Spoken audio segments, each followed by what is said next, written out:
हम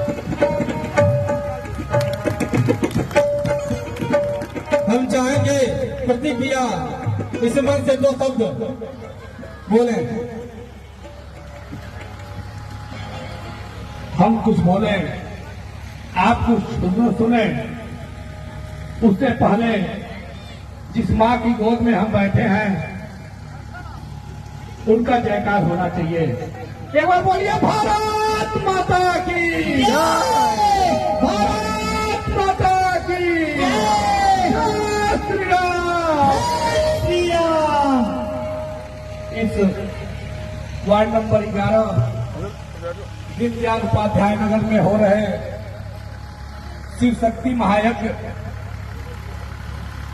में आपने हम मौका दिया। आप लोगों द्वारा जो सम्मान मिला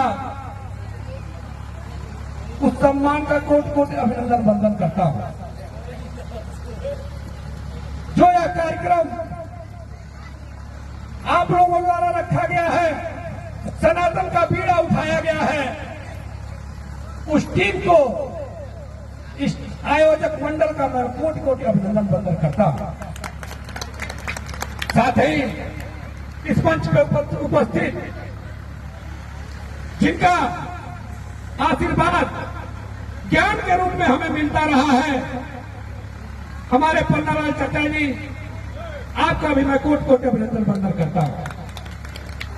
साथ ही चूंकि इस ग्राम सभा का निवासी हूं, आप सभी के बीच का रहने वाला हूं, इस नाते सबके बीच में खेल कूद कर बड़ा हुआ हूं, जिनका हमेशा डांट और दुलार के रूप में आशीर्वाद मिला, ऐसे विनोद चाचा जी, मैं आपका भी हार्दिक अभिनंदन वंदन करता हूं। हमारे साथ हर कदम से कदम मिलाकर चलने वाले कौशल मणि जी, मैं आपका भी हार्दिक अभिनंदन वंदन करता हूं।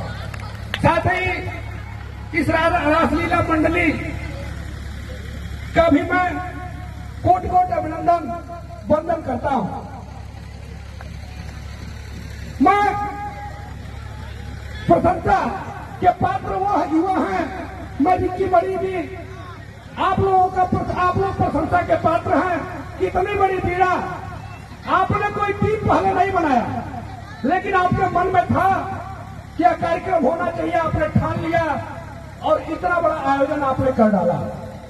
जब आप आगे चले तो पीछे आपकी टीम जुटती चली गई। इसके लिए आप बहुत बहुत प्रशंसा के पात्र हैं। लेकिन दुख इस बात का है, आवाज जहां तक जाती हो,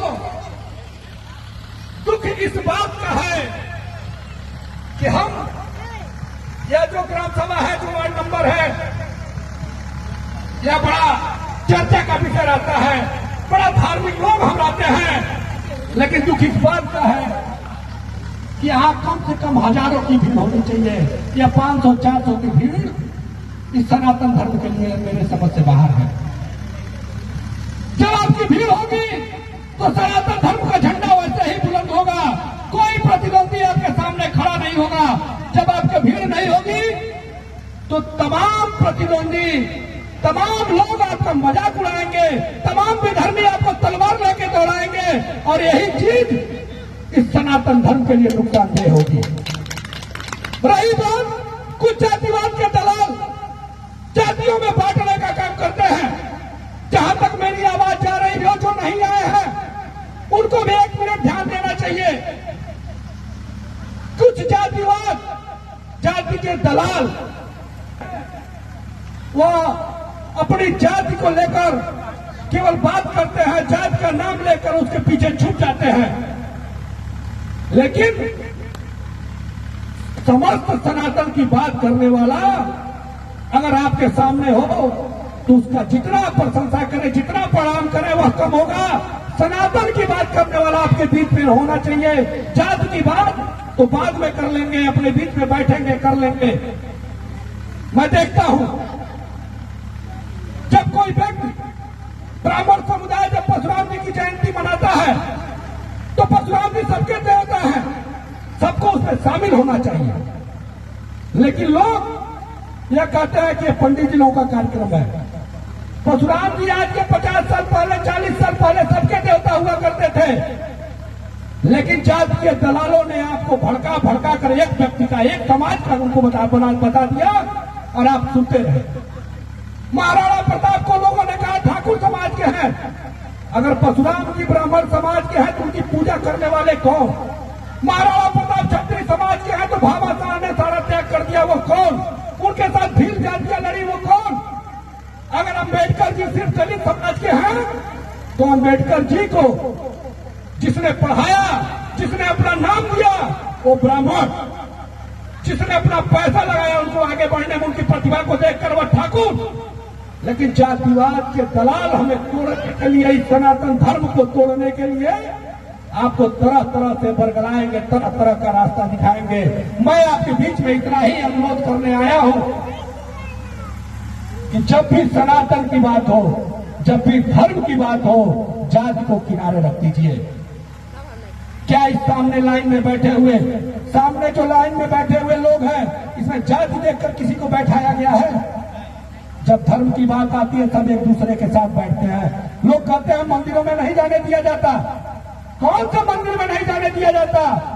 आप साबित तो करिए। हर मंदिर में हर व्यक्ति, हर जाति के लोग पूजा करते हैं।